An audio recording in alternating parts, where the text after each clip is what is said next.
1000 km de chez elle et à des années-lumière de son confort quotidien, Josie a fait le choix de s'engager dans une grande aventure humaine et humanitaire. Comme dans tout voyage initiatique, la route est escarpée, dangereuse. Mais la beauté saisissante des paysages lui rappelle l'émotion de son premier voyage, celui où elle a ouvert son cœur au cœur d'Haïti. L'aventure avec Haïti a commencé il y a 4 ans, lors d'un premier voyage où je découvrais ce pays-là, je découvrais Haïti. J'ai la chance d'être accompagnée d'un ami qui me fait découvrir cette région de Jérémie. Jérémie, qui est la région des grands poètes d'Haïti. La chance aussi de venir ici, dans ce village, à Ansdeno, Bouchimalette, avec M. Fignolet, qui ce jour-là venait à la rencontre de l'association des femmes du village. Et durant ces 4 heures où je suis restée là, je constate, je vois que les petites filles et les petits garçons ne portent pas de culottes, de petites culottes. Là, je m'interroge sur l'hygiène, puisque ces enfants-là, ils jouent, s'assoient par terre. L'hygiène m'interpelle. Donc, arrivant en Guadeloupe, je pense à ces petites filles, je pense au regard que j'ai eu, et je décide d'acheter au moins des petites culottes pour les filles et les garçons. Et j'en parle à Catherine Justinien, ma collègue, qui elle a des enfants, et qui me dit, mais Josie, j'ai te donné plein de choses, j'ai plein de choses de mes enfants que je n'utilise plus, au contraire, des chaussures, des vêtements. Et l'aventure, elle commence comme ça. Je crois que ce qui m'a touché le plus, c'est le récit de la petite fille qui n'avait pas de dessous. Là, vraiment, ça m'a interpellée. Voilà, en tant que femme, et puis en tant que mère aussi, et puis voilà, en tant qu'être humain, tout simplement. Donc ça m'a touchée, et puis je me suis dit, bon, qu'est-ce que je peux faire, effectivement, pour aider et accompagner cette amie. Bon, ben, j'ai des choses à la maison, des choses que nous n'utilisons plus, que ce soit pour moi ou que ce soit pour les enfants. Donc je me suis dit qu'il fallait que je contribue. Ça a été comme un appel, en fait, tout simplement. Donc quand j'ai décidé effectivement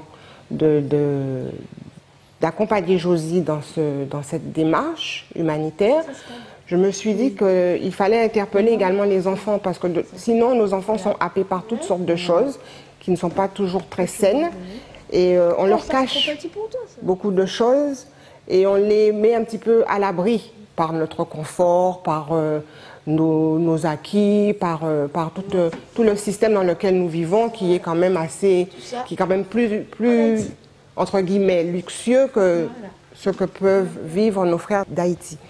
Et je me suis dit que j'ai un devoir d'expliquer aux enfants voilà ce que je fais, et de ne pas prendre, parce que déjà ce sont leurs affaires, et qu'il faut qu'ils choisissent avec moi et qu'ils comprennent pourquoi on le fait.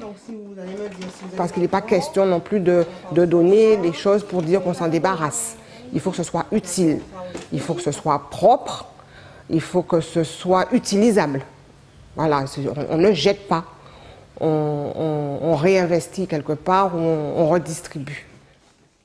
J'ai amené Pierre et Josie à Bouchimalette, et immédiatement ils ont été conquis par le charme du village, tout comme moi, tu vois, parce que je connaissais, je fréquentais la région depuis des années, et c'est la première fois que je suis allé là-bas, et bien bon, j'ai été surpris, j'ai été fasciné par la beauté de la zone, et immédiatement j'ai deviné quelles étaient les potentialités de la zone en parlant avec les gens. Tu vois, il y a la mer, les ressources halieutiques, il y a le tourisme, parce qu'il y a une très belle plage, et ensuite il y a l'arrière-pays avec le maraîchage, avec le cacao, parce que c'est une zone de cacao, et donc ça peut être une zone, un pôle de développement économique. Alors Pierre lui a réagi en agronome immédiatement, tu vois, il a vu qu'il y avait des potentialités.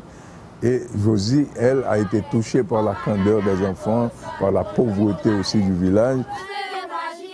Et à ma grande surprise, un jour, Pierre m'a appelé pour me dire qu'ils revenaient et qu'ils apportaient des choses pour le village, pour les enfants du village. Et depuis, je pense qu'ils sont à leur 3e ou à leur 4e voyage de soutien et d'appui au village. Le 2e voyage, j'ai pu satisfaire plus de 100 enfants uniquement avec ce que Catherine m'avait donné. Des chaussures pour garçons, pour filles, et des vêtements pour filles et garçons. Et puis, l'idée fait son chemin. Je demande également à des amis. Catherine demande à des amis qui ont également des enfants, puisque l'axe que j'ai choisi, c'est les petites filles et les petits garçons. Donc c'est un projet sur du long terme. Et aujourd'hui, quand je viens, je suis contente de venir. Parce qu'en repartant d'ici, je sais que j'ai fait des heureux. Ça, je le sais. Et je suis contente, je rentre réjouie. Mais quand je suis en Guadeloupe, je me dis, si on savait, nous en Guadeloupe, si on savait. La Guadeloupe, qui dans la Caraïbe, fait figure de cousine riche et offre un contraste criant avec le masque de pauvreté qui défigure Haïti. C'est là que Josie est née et qu'elle travaille, dans un monde bien différent, aux antipodes même du combat qu'elle mène en Haïti. Quelle place occupe Josie Budon dans ce panthéon, dans ce patrimoine culturel, ce patrimoine médiatique guadeloupéen? Il est énorme, elle a tout fait. Les émissions pour les jeunes, les premières émissions de variété, on n'était pas habitué à ça.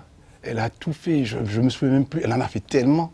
Ben, l'audiovisuel a commencé pour moi par la radio. Les années 80, c'était le début des radios libres. Donc j'ai commencé à Basse-Terre, ensuite Pointe-à-Pitre. Je suis ensuite arrivée en 1988 dans l'audiovisuel public. À l'époque, c'était RFO. Et là, je réveillais la Guadeloupe à 5 h du matin. C'était en 1er juillet 1988. Ensuite, la télé a démarré 2 ans après. J'ai eu la chance, je dirais, d'être la première femme, c'est quelque chose de nouveau, première femme qui travaillait dans l'artistique et qu'on retrouve à la télé. Et c'est ainsi que je me suis fait mon petit chemin, puisque je venais avec un ton différent. Je n'avais pas peur, en plus j'adorais partager, j'adorais donner. Josie, il ne faut pas l'oublier, est vraiment une enfant des médias. Josie a commencé à la radio, chose avec une voix extraordinaire. La voix de Josie est reconnaissable parmi toutes les voix. On sait que c'est Josie Budon. Bonsoir, c'est avec grand plaisir que je vous retrouve comme chaque mercredi. J'espère que vous avez passé une excellente semaine. Le sourire de Josie Budon à la télé, qui s'en souvient pas? Josie Budon transportant la joie dans les foyers guadeloupéens, parce que ce n'est pas un exercice de style. Josie est joie, parce que Josie aime les gens. Les grands moments, ça a été donc la toute première émission qui était le Club Jeune RFO. Je pense que ça a été ma première télévision avec Francis Coltin, où là effectivement nous étions avec des enfants, un jeu ludique, toujours le partage. Ensuite toboggan, et là c'était bon, on avait des élèves qui venaient nous voir, il y a une espèce de compétition autour de la culture. Ensuite ça a été le rendez-vous, le créneau rendez-vous pour les jeunes, avec les contes de Benzo, les dessins animés, et puis un look aussi qui était différent. Véronique a eu l'occasion de vous rencontrer, c'était il n'y a pas longtemps. Les podiums du Tour, qui se souvient pas? Quand on parlait des podiums du Tour en Guadeloupe, c'était Josie Budon. Les podiums du Tour, ces fameux podiums du Tour. On avait un public là, sur chaque ville-étape, avec des jeux, de la musique, des artistes, toujours de l'échange.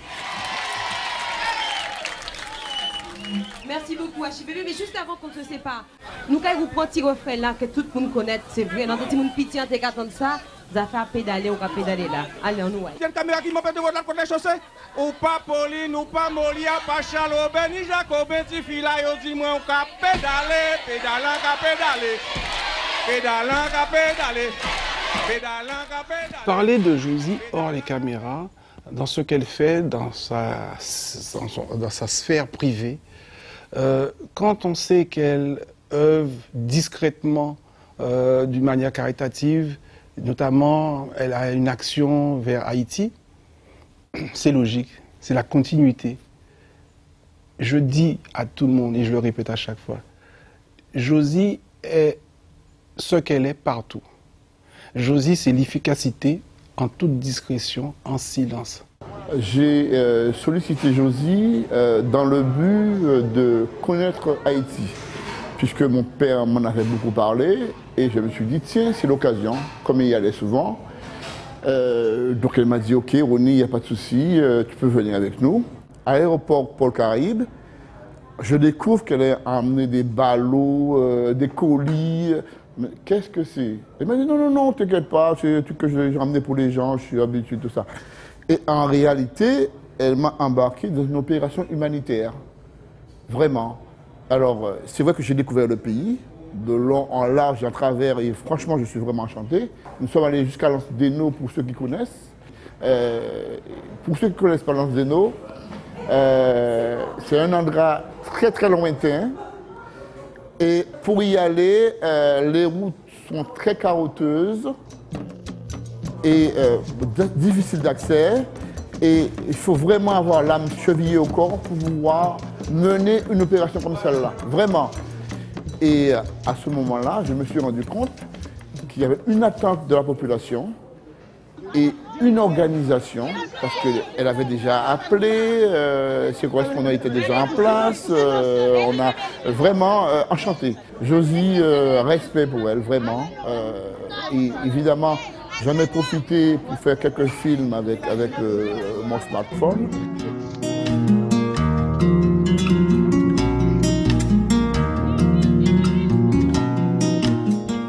Ça m'a bouleversé de voir des gens. En comparaison avec ce que nous vivons ici, nous avons pratiquement tout. Je vois des gens qui sont très humbles, qui ne demandent rien, mais à qui nous vont apporter beaucoup de choses. Oui, il y a tant à donner, tant à faire dans ce pays si souvent frappé par le destin. Tremblement de terre, cyclone à répétition, rien n'aura été épargné à une population déjà privée de tout. Et la polémique fait rage autour de ce que la presse internationale n'hésite pas à dénoncer comme l'imposture humanitaire. J'ai été témoin de plusieurs catastrophes. Elles sont nombreuses et diverses dans ce pays. Il y a des catastrophes politiques, il y a des catastrophes environnementales, il y a des catastrophes sociales.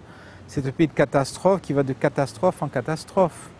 À titre d'exemple, on a eu des changements politiques violents, on a eu l'embargo qui a été une catastrophe économique, on a eu le tremblement de terre qui était une catastrophe d'une magnitude incroyable, on vient de passer Matthew, donc comment se relever à chaque fois? Donc ce sont nos fondamentaux, nos fondations qui sont constamment fragilisées. Et on se demande à chaque fois, mon Dieu, comment va-t-on reprendre? Il y a eu beaucoup d'aide. Je voudrais me replacer dans le contexte du tremblement de terre, parce que je l'ai vécu de façon plus proche, comme beaucoup de milliers de gens ici. C'était une catastrophe incroyable, une violence incroyable, une violence sismique incroyable. L'aide humanitaire, au début, a été lente, mais est arrivée massivement. Et heureusement qu'elle est arrivée en même temps. On ne peut pas à chaque fois cracher sur la soupe, parce que nous n'avions pas les moyens de faire face à ce séisme. Donc elle est arrivée massivement, on voyait des avions, de l'eau, parce qu'il n'y avait rien, tout était tombé, tous les circuits, toutes les filières étaient arrêtées. Donc il y a eu beaucoup d'eau, les ONG de l'urgence sont arrivées. Alors comme partout, les ONG, l'aide humanitaire, l'aide en général arrive, mais il faut qu'il y ait une réception à l'accueil aussi. Il faut pouvoir recevoir cette aide, la canaliser. Donc il y a eu cette carence institutionnelle qui n'a pas su capitaliser peut-être sur cette offre-là. Et il y a eu un laisser-faire incroyable. Donc on a eu une valse, on a eu des promesses de milliards, on a eu une valse de milliards à passer au-dessus de nos têtes. Et qu'est-ce qui est resté de structurant? Pas grand-chose. Donc c'est à prendre avec beaucoup de précaution, l'aide, qui en soi est un... Pour moi, c'est un peu fort, mais je le perçois comme un business. C'est vrai parce que ça implique beaucoup de grosses sommes d'argent. Effectivement, la presse internationale n'est pas tendre avec les grandes organisations qui interviennent en Haïti. Ici, on a un commentaire mitigé à ce niveau. D'abord, peut-être parce qu'Haïti est très abonné aux catastrophes, on est très habitué aux grandes organisations internationales qui viennent et qui interviennent, qui dépensent de l'argent des fois sans qu'on ait aucun contrôle, aucune capacité de savoir si ça a été bien dépensé ou pas. Peut-être aussi c'est parce que nous sommes les receveurs, alors des fois aussi on reste tranquille, si je puis dire. Mais je dirais qu'en règle générale, il y a une certaine opacité dans ce qui est annoncé, dans ce qui est exécuté et dans ce qui est effectivement reçu par la population. Du tremblement de terre à Matchou, on a eu des annonces de montants immenses, de montants pharaoniques. C'était déjà aux Nations Unies en 2010 quand on a fait la première, je dirais, annonce. On parlait de 12 milliards de dollars. 7 ans plus tard, qu'est-ce qui s'est passé avec ces 12 milliards de dollars? Personne ne peut le dire parce que personne n'a cru nécessaire de rendre des comptes aux Haïtiens. C'est comme si les Haïtiens avaient effectivement absorbé les 12 milliards de dollars et que les Haïtiens avaient perdu les avantages de ces 12 milliards de dollars. Mais souvent, de notre point de vue de journaliste, on a l'impression que l'argent n'a jamais été collecté dans son intégralité, n'a jamais été dépensé dans son intégralité, et encore moins, n'a jamais été dépensé pour les bénéficiaires directs qu'auraient dû être les Haïtiens sur le terrain. Il est évident que les grandes organisations sont sur la sellette et il y a eu plusieurs rapports à travers le monde qui les ont pénalisés. Et on a encore à chaud les souvenirs de ce qui s'est passé pour le tremblement de terre. La Croix-Rouge notamment est jusqu'à présent épinglée. Mais moi, je dois dire tout d'abord que le ministère de la coopération, de la planification de la coopération externe a une grosse responsabilité, une responsabilité première dans la manière dont les choses devraient se faire dans ce pays, puisque toutes ces ONG et organisations, en principe, doivent passer par le ministère de la planification et de la coopération pour entreprendre des actions sur le terrain. Et je pense que statistiques à l'appui, la majorité de ces organisations fonctionnent sans être enregistrées. Donc il y a déjà un problème d'autorité de l'État et d'orientation de l'État par rapport à tout cela. Les grandes organisations à qui on donne de l'argent, des aides pour Haïti, arrivent rarement auprès des gens que vous rencontrez à Bouchimalet, que vous rencontrez à Lance-Desnaux. Vous comprenez? Alors qu'il y a des petites associations locales comme la MAGA, comme l'association Amitié France-Haïti, etc., qui sont haïtiens et qui sont sur le terrain et qui peuvent utiliser cet argent pour vraiment que ça arrive au peuple.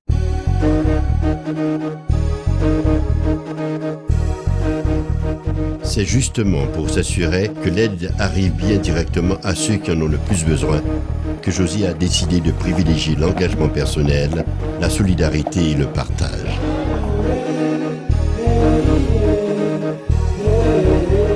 Pour ce 4e voyage, elle ne se contentera pas de distribuer des vêtements, mais veut étendre son action à l'agriculture durable, à la protection de l'environnement et à la santé.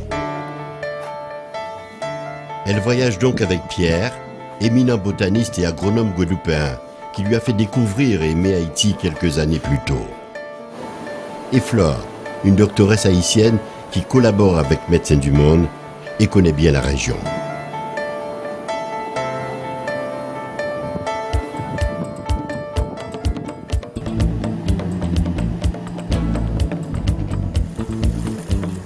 Malgré toute la fatigue de la route et une crevaison nocturne qui a encore retardé l'arrivée au village, Josie s'est attaquée tout de suite au tri des vêtements pour la distribution.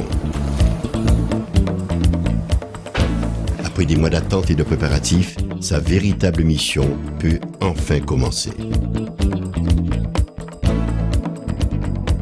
Alors j'aime bien ce moment-là parce que quand je récupère les paquets, je ne regarde pas ce qu'il y a dedans. Je les mets en boîte directement et je découvre justement tout ce que mes collègues, mes amis m'ont donné pour ces enfants. Et j'aime bien ce moment parce que je sais que je vais faire des heureux demain. Ça, j'en suis sûre et certaine. Allez, on déballe. Pour moi, ce que j'emmène ici, c'est un vrai trésor. Quand je vois cette paire de chaussures, trop petit pour l'enfant qu'il avait. Et je sais qu'à Bouchimalet, il y a des centaines d'enfants qui marchent pieds nus sur le bord de la plage, qui à tout moment peuvent se faire piquer par une arête parce qu'il y en a sur la plage, de toute façon. Des microbes aussi, il y en a sur la plage. Et ça veut dire qu'il pourra marcher, aller un peu plus loin que dans le village, parce qu'il aura des chaussures. Mais celui qui aura cette paire-là, Mais ça se peut qu'il n'est pas allé à l'école depuis 6 mois parce qu'il n'a pas de chaussures. Là, il pourra aller à l'école parce qu'il a une paire de chaussures. Il va avancer, il va marcher plus loin que le village. Donc c'est vraiment un trésor, ce qu'on me donne. Ce qui paraît qu'on allait jeter, peut-être, certes, ou qu'on n'aimait plus, mais on va refaire une vie là. Il va donner une chance à un jeune homme pour faire encore un pas, un pas, un pas, un pas. Voilà. J'ai un engagement aussi envers ma planète, envers l'environnement. Mais je ne ramène rien en plastique. Je ramène des sachets papier. J'ai fait mes paquets dedans. Ce papier il est biodégradable, donc je suis sûre que ce que j'emmène, je veux dire l'emballage, dans la démarche environnementale que j'ai, je vais la continuer aussi à Boucher-Malette. Pas de plastique, du papier. La distribution, la première fois quand je l'ai faite, effectivement, ça manquait un petit peu d'organisation parce que je découvrais le village. Aujourd'hui, je peux dire que les choses se structurent un petit peu plus, étant en lien avec l'association des femmes du village. Donc elle répertorie déjà le nombre d'enfants, les plus nécessiteux surtout, parce qu'il y en a pour qui les parents peuvent et d'autres que les parents ne peuvent pas. Donc c'est surtout pour les enfants dont les parents ne peuvent pas. Donc ça se passe de mieux en mieux. Et bien, fois, ça n'a pas venu tout seul. Moi, je suis puis un docteur, Flore, puis il fait une petite campagne d'hygiène pour ces petits monde-là. On compte avec nous. On vient là pour nous capable aider dans le domaine de santé. Et la première année que je l'ai faite, bon, c'est vrai, on n'était pas encore bien organisé, mais on a cherché à être un peu mieux organisé. Mais ça ne m'a pas pour autant découragé pour revenir et faire ça. Voilà. C'est comme ça. Et Rémi, donc c'est président délégué association VCD3SADH. Ça veut dire et développement de la 3e section en Zéno. Ok, parfait. Bienvenue. Ce genre de geste, c'est soit on l'a en soi, soit on l'a pas. On peut pas se dire que bon, allez, je vais faire ça parce que bon, non. C'est un truc, ça sort du cœur, ça sort des tripes et on y va et plus on avance dans la chose, plus on a envie de faire. Parce qu'au départ, c'était offrir des vêtements, des petites culottes au départ. Et puis après, ça a été de monter un projet pour aller au-delà, de donner des petites culottes, donner des vêtements, des chaussures, faire une campagne d'hygiène. Ça part de là et puis après, ça se développe, quoi. Cette année, en plus de la distribution de tout ce que mes collègues et mes amis m'ont donné pour les enfants donc, de Boucher-Malette, on va essayer de mettre en place un certain nombre d'activités, notamment, tu sais, le nettoyage de la plage.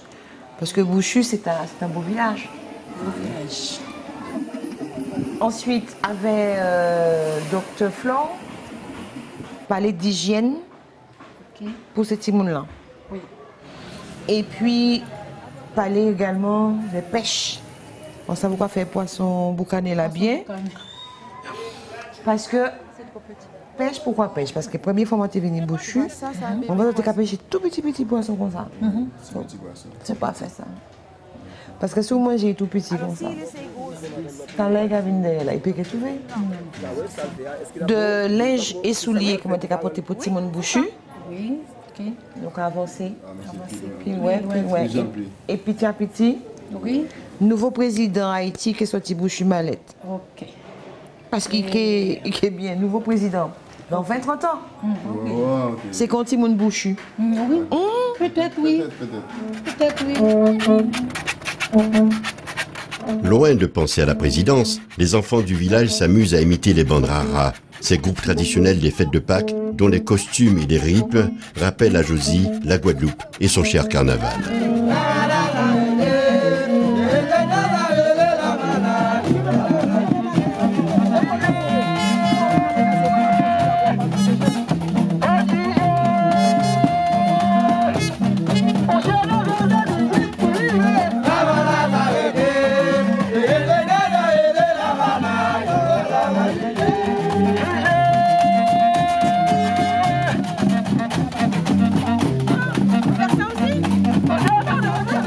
Quand on parle de carnaval à la télé, on ne peut pas imaginer le carnaval sans Josie Budeau.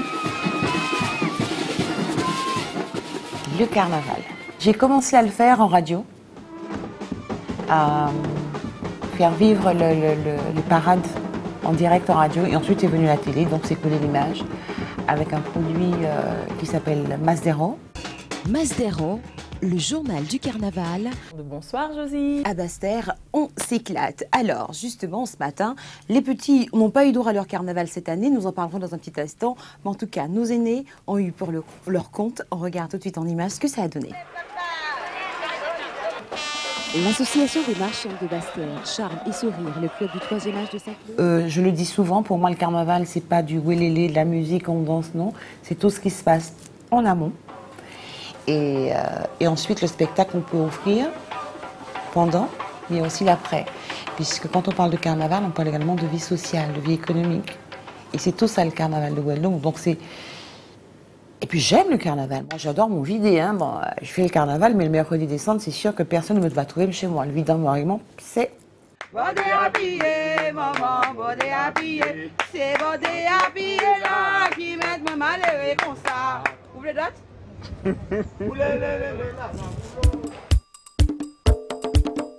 Masdero reste l'une des émissions phares de la chaîne et Josie est passée de l'écran aux coulisses de la production derrière la caméra. Mais sa passion reste la même et sa voix continue de faire partager la magie de cette immense fête populaire.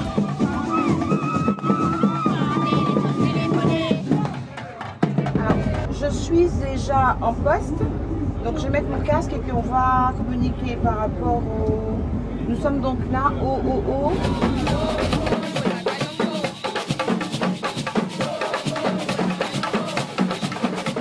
On prend l'antenne dans 5 minutes. Dans 5 minutes pour 5 heures de direct. Oli, viens avec moi dans le cadre pour te montrer. Ouais, voilà. Voilà. Et je serai à côté de toi, d'accord? Par la pluie, donc beaucoup. Aujourd'hui, donc, en masse à Roucou, l'unique groupe à peau, il y a de cela encore quelques années. Et ils sont, comme chaque année dans le carnaval, le Mardi Gras Basse-Terre, ils sont hors concours. On apprécie beaucoup.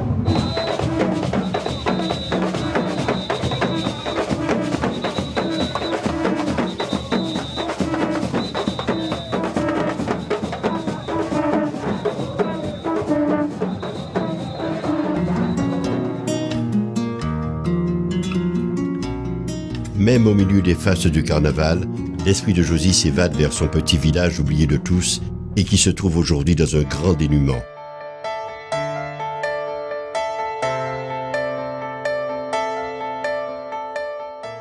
En effet, comme toute la région de la Grande Anse, connue par le passé comme le grenier d'Haïti, il a été complètement dévasté par le cyclone Matthew et plusieurs mois de sécheresse.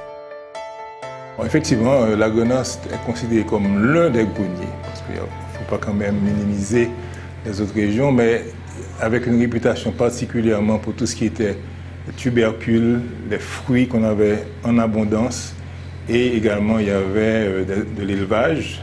Les porcs étaient très connus dans la Grande Anse, l'arbre véritable, et les ignames de toutes sortes de variétés, dont une qu'on privilégié qui s'appelait l'igname sel à la maison, parce qu'il était vraiment quelque chose de très raffiné et qui était très recherché.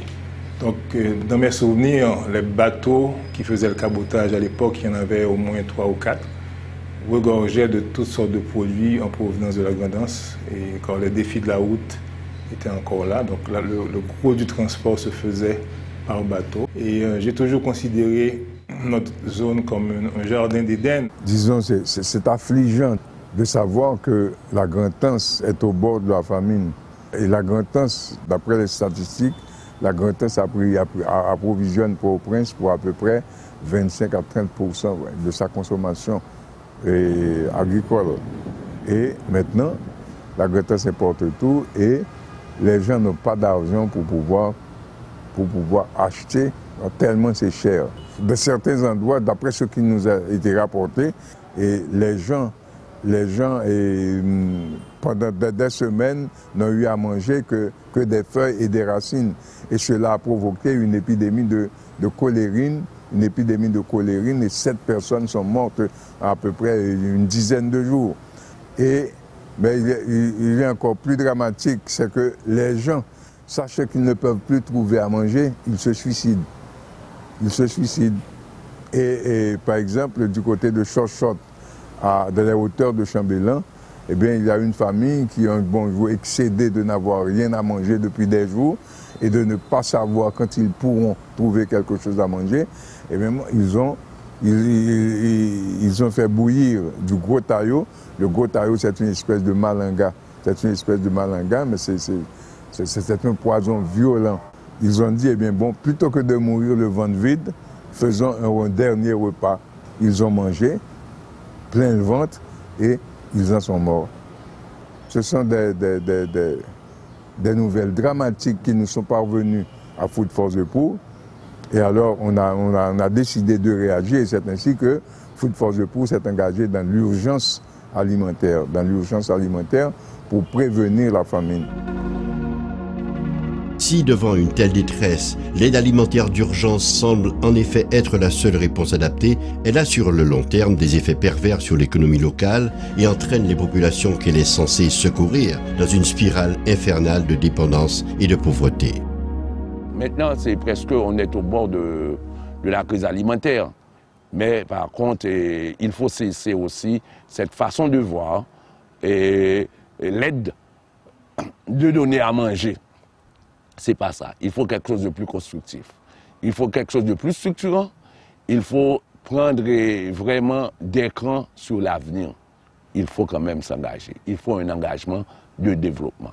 Alors, il y a un proverbe créole qui vous dit, si vous voulez aider au monde, ou pas bal manger à tout cuite, ou aider le planter pour le capable de manger, ça le planter. Donc il faut leur donner à ces gens-là qui plantent cette aide humanitaire.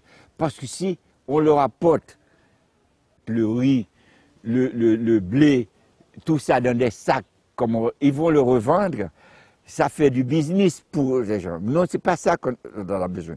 On a besoin de replanter la grandance.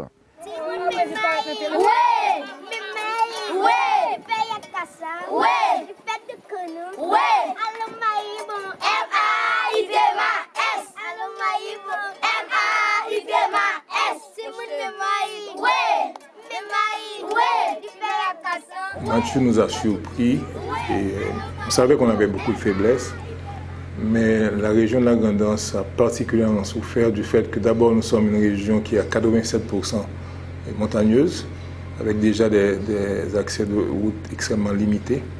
Donc le défi principal était d'atteindre ces populations dans les zones reculées. Jusqu'à présent, il y a des gens qui vivent dans des trous, dans des grottes là.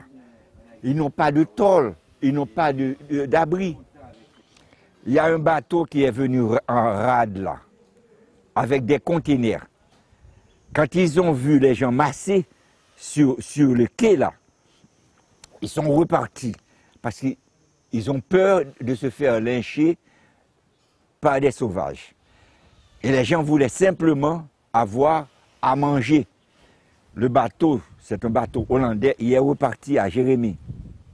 Mais quand ils ont fait la première distribution, les routes n'étant pas bonnes, les gens n'ont rien ici, là.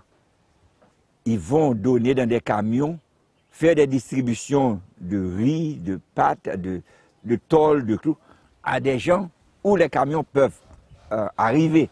C'est ça le problème. Il faut penser qu'il existe des petites organisations sur place. Il y a des gens à qui on peut trouver des canaux pour arriver jusqu'à eux. Parce que c'est eux qui vont faire la distribution. Et non pas les grandes organisations. Ces grandes organisations, moi je les vois à Port-au-Prince.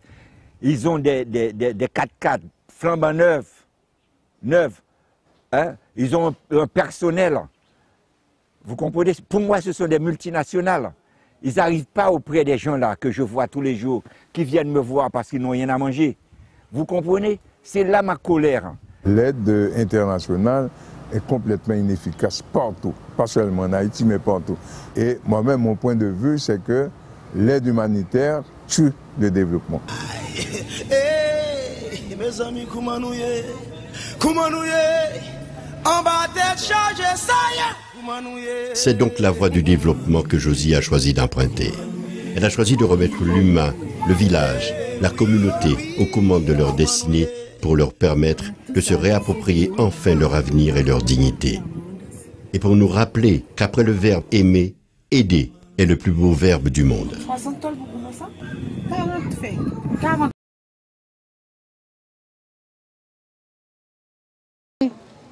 Nous perdons tout pour tout. Tout alimentaire nous allé, cocoyer, banane, l'âme véritable. Nous perdons caille nous. À nos jours, nous pas même qu'à faire un abri pour nous rentrer tête nous. Ok, regardez ça pour moi, Dieu. Merci. Okay? Merci.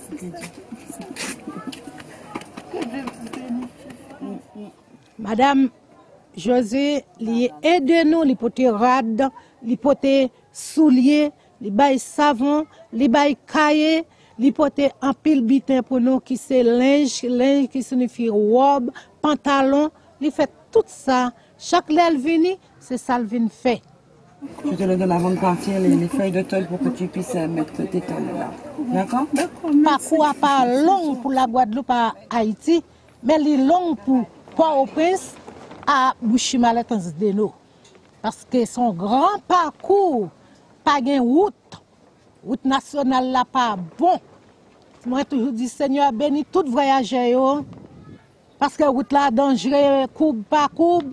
Moi-même, quand on la machine dit Seigneur, voyage là pas dépend de moi, il dépend de vous-même parce que est fragile pour nous.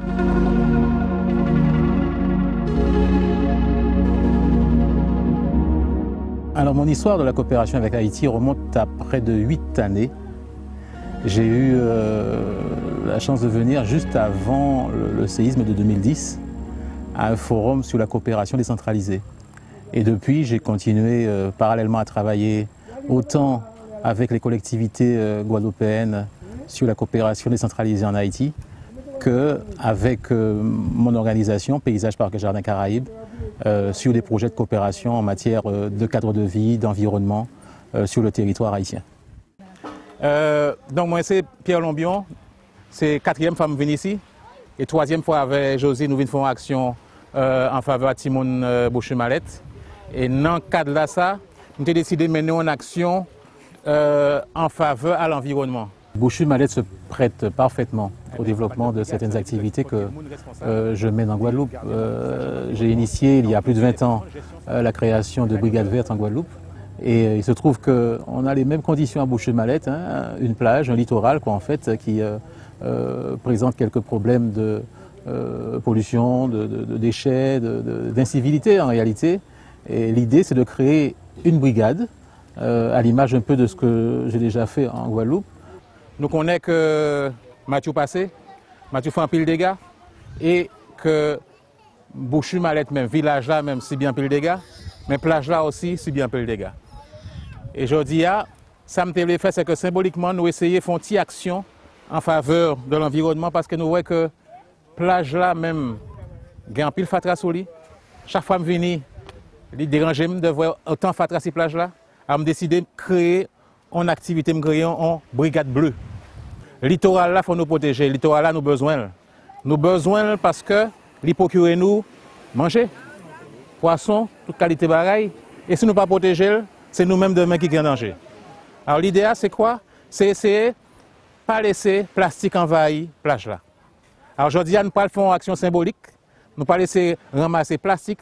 Tout ça qui est algues, tout ça qui est végétal, tout ça qui est dégradé, ce n'est pas nécessaire. Mais tout ça qui est toile, tout ça qui est plastique, il ne faut pas nous laisser sur la plage là. Nous pas le faire symboliquement. Et l'année prochaine, moi j'espère revenir pour nous faire créer vraiment une brigade bleue. Donc, nous porter des sacs par groupe, par 2 ou par 3, nous prenons un sac et nous mettons plastique là-dedans. Tout ça qui est plastique, nous ramassons pendant quelques minutes. Voilà.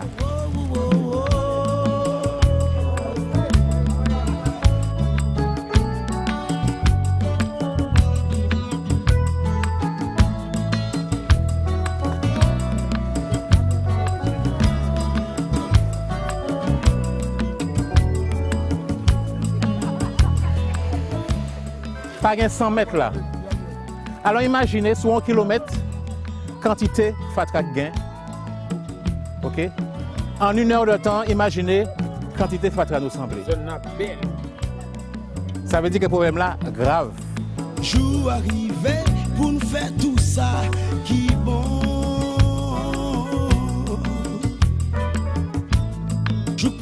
changer, garder ouais bien. Qui côté vle aller, machine à critique vieux prochain. L'île pour qu'à changer, joue pour entrer, machine côté yon, du bon vrai.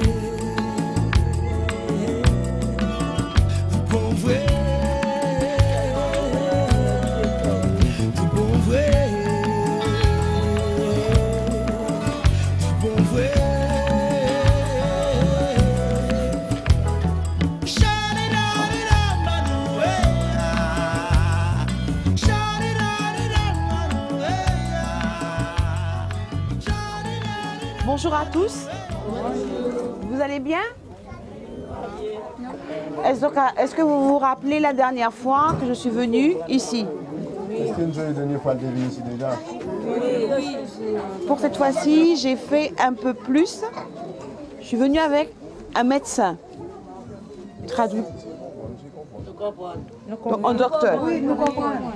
Flore, et je suis très contente qu'elle soit là avec nous. Elle a fait le trajet avec nous donc depuis Port-au-Prince et qui aujourd'hui va faire avec les enfants, va leur parler un petit peu d'hygiène parce que c'est important de vous emmener des choses, des vêtements, des chaussures, mais l'hygiène aussi c'est très important.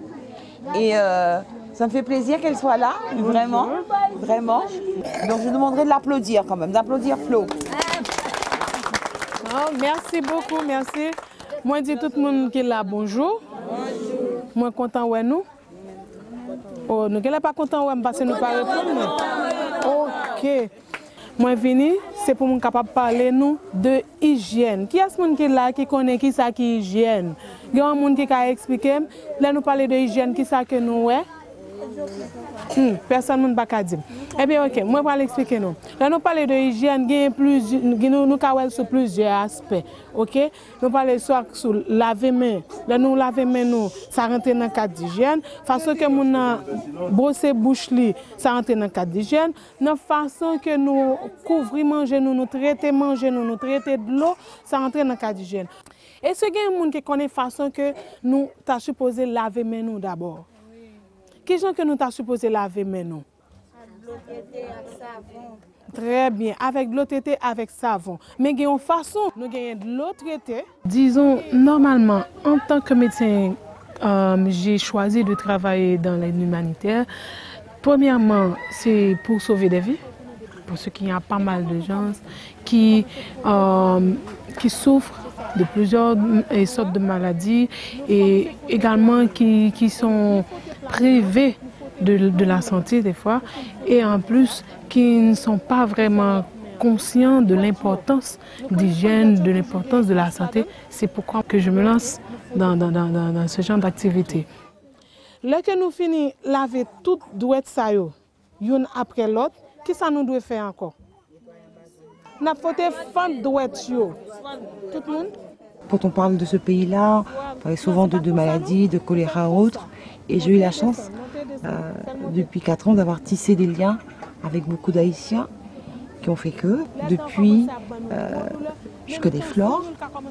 Et ça a été l'occasion pour nous, dans ce voyage-là, de lui dire, écoute, on sait que tu connais le terrain, que tu ne seras pas effrayé par ce que tu vas voir, et que tu mèneras de bonnes actions dans ce voyage-là. Et c'est volontiers qu'elle a accepté. C'est un geste que j'ai beaucoup apprécié. Et c'est l'occasion aussi, le fait de faire venir ce qu'ils appellent ici un docteur. C'est-à-dire c'est la personne référente qui est là et qui vient donner donc des conseils d'hygiène. C'était aussi important. Leur montrer que quand je viens, c'est pas uniquement pour donner des vêtements, des chaussures, mais aussi pour les accompagner sur beaucoup de choses et sur du long terme. C'était ça, c'est ça l'importance aussi de la présence de Flore. Nous avons changé pour nous laver nous à de l'eau traitée. Laver tout fruit avec légumes à de l'eau traitée. Ok, nous avons moi. Nous avons changé pour nous couvrir manger. Nous avons changé pour nous brosser bouche nous matin avec le nous lever dans cabane avec les soirs le nous pral dormir. Merci beaucoup et nous souhaitons nous applaudir tête nous. Merci. D'accord. Merci. On va commencer donc la distribution de ce que j'ai ramené de la Guadeloupe. Nous avons créé 10 moun association Rémi, 10 moun pas là. Et nous avons fait comme ça pour panier en bouille. L'aîné Ralph. Ralph l'aîné. La guerre Rose-Daline. La guerre Rose-Daline. La guerre Rose-Daline. 57.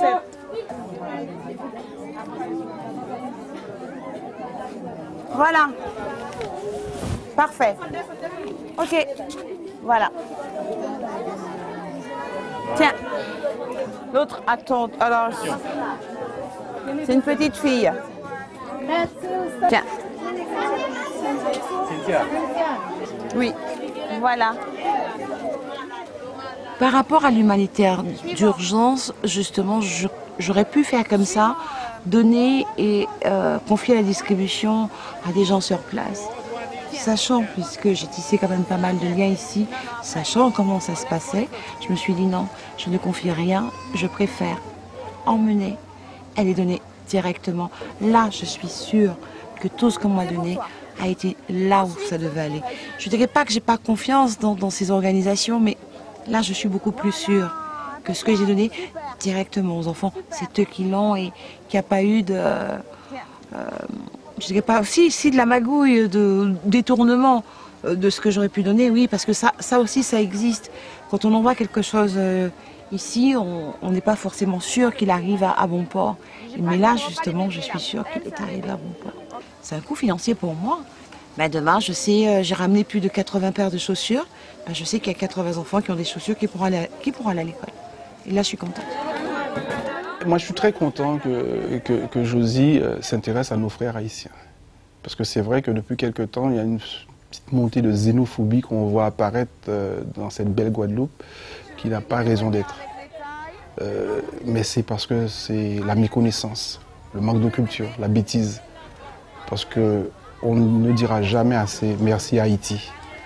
Parce que Haïti a joué un rôle essentiel dans l'histoire du peuple noir. Je pense qu'il est temps qu'on se ressaisisse aussi chez nous.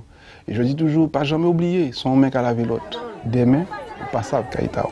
Pierre et Josie, quand ils m'avaient appelé, quand ils m'avaient dit qu'ils allaient revenir pour apporter leur soutien aux gamins de la zone, bon, ça m'avait ému, mais en même temps, j'ai dû me poser des questions. Pourquoi eux, des étrangers? Alors que, en Zéno, à des enfants qui ont réussi ailleurs et qui auraient dû être sensibilisés au sort de leur communauté. Le destin de notre pays dépend de nous-mêmes. Je veux bien que Pierre et Josie continuent, qu'ils fassent la route avec moi, avec Food for the Poor. Mais on ne peut pas demander à Pierre, à Josie, à Food for the Poor d'être tout le temps à l'écoute de nos besoins. Il faut que nous puissions décider d'être nous-mêmes à l'écoute de nos besoins et de nous prendre en charge. Tant qu'on n'aura pas compris que c'est à nous et vous de rêver d'un destin autre et d'agir pour réussir ce destin, et bien, tant qu'on n'aura pas compris ça, le cycle infernal de la pauvreté continuera et on sera toujours pris de la spirale d'une aide internationale pas toujours désintéressée.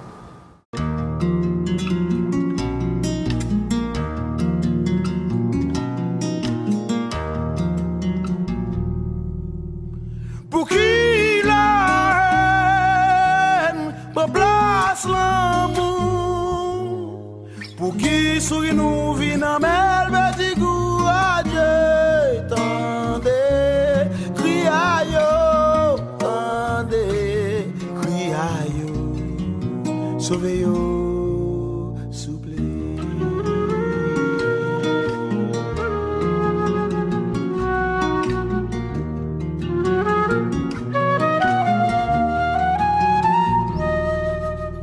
C'est vrai, gardez n'avance, puis près la fin du monde, la terre a bougé, sang qui a coulé, avec nos yeux qui a tombé, tant de cris à yo, tant de cris à yo, tant de cris à yo, tant de cris à yo, tant de cris.